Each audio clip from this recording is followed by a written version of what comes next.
Well, that's a lot of customer wrapped pennies. Hopefully, they haven't been searched.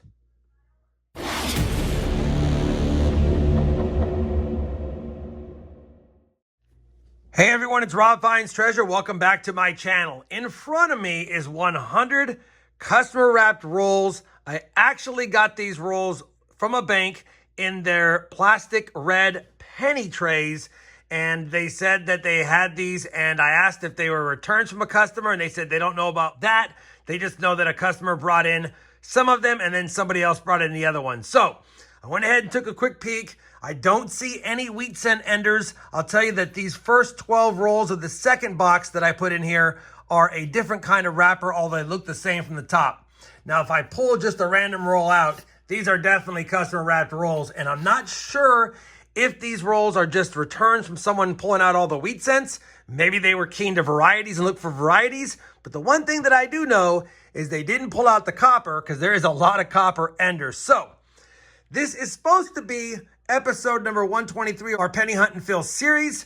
It would be boxes 228 and 229 unless these have been looked through. If these have been searched through and there's no wheat cents, I'll at least do the variety check and pull out the copper, but I won't count it as part of my Penny Hunt and Fill series because that would not be fair since there's not going to be any wheat cents in them if they've been searched.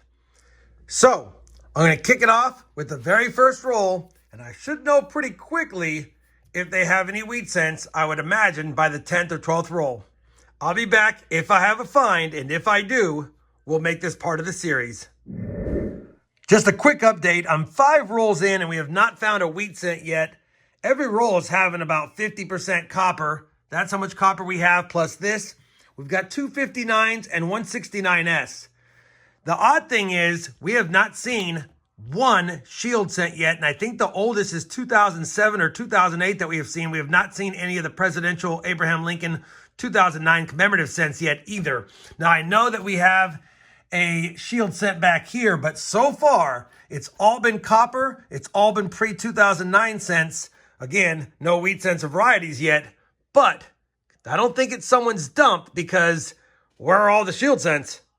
Let's get back to the hunt. I'll bring you back in if I have a find or for another update. We are back with another update. We are now 25 rolls into the first box, which means we're about halfway through with it. And we have 4 pounds on the nose of copper, which is about 50% copper in the rolls. That's a lot. That's good. But I believe they've picked through all the wheat cents so far because I haven't found one yet. We did find an ugly dime in one of the rolls, not silver. We'll add that to the ugly dime book. We have 359s and 369s. No varieties yet.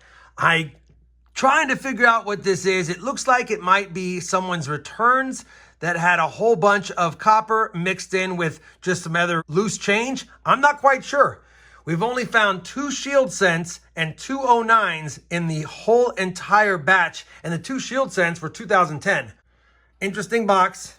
I'll keep you posted.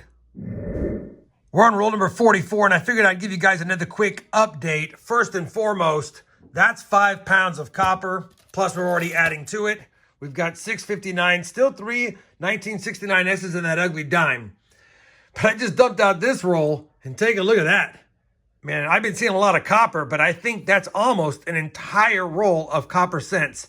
And I think now I figured out what's going on here.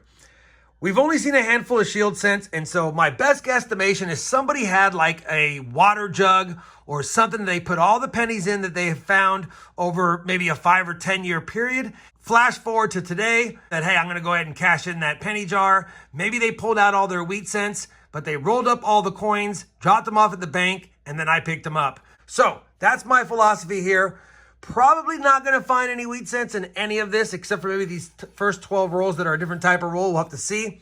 But I just want to give you guys an update. It's still a fun hunt for me. Maybe not so much for you because I get to look through all these coins for copper as far as varieties and things like that they may have missed. We'll keep doing what we're doing. Sorry there's no wheat cents yet. Maybe there will be, but I'll get you guys an update here shortly.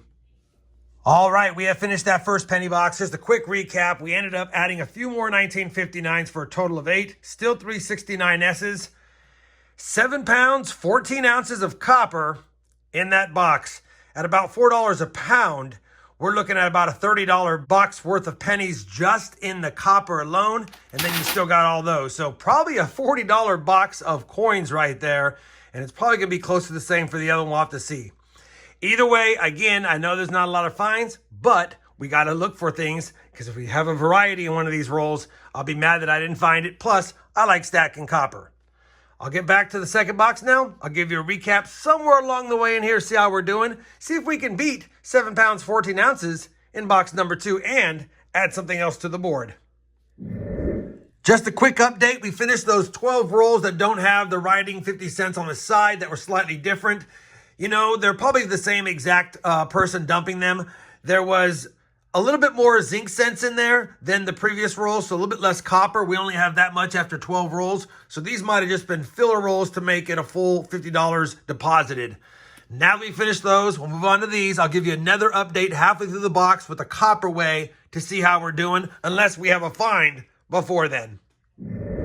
All right, I'm back with the box recap halfway through the box. 25 rolls in, we have 3 pounds, 3 ounces of copper. So even though we started off slow in those first 12 rolls, definitely the copper has picked up. I would imagine we might have another 4 pounds or so in those last 25. We'll have to see. The only addition to the side finds was a 1959, so definitely a very light box. Not a lot of finds on the board, but still having a lot of fun looking for varieties, although we haven't found any. I'll be back at the end of the box or with a find before then. Quick update on the copper. We're 38 rolls into box number 2. That's now 5 pounds with a little bit extra. We've also added a few more 1959s. No other finds. I'll be back when the box is done, or if we find something worth mentioning. Well, we finished that second penny box, and it wasn't as good as the first box as far as copper is concerned. We got an additional 1 pound, 9 ounces for a total of 6 pounds, 9 ounces in the second box and 7 pounds, 14 ounces in the first box. We also got that dime, and then on top of that, we added some more 59s. We have a total of 14 and another 1969S for a total of 4. Now, what I'm going to do next is I'm going to go ahead and show you how much profit we made based on the copper content of this hunt, because that's all we can talk about since all we did was add copper to the collection. And even though I was hopeful we'd find a variety or two, we did not. Let me go ahead and get a spreadsheet put together for you guys to show you what we made from this hunt. All right, bear with me while I geek out with the spreadsheet. We have 5,000 pennies when we started the hunt. That's what cost us the $50.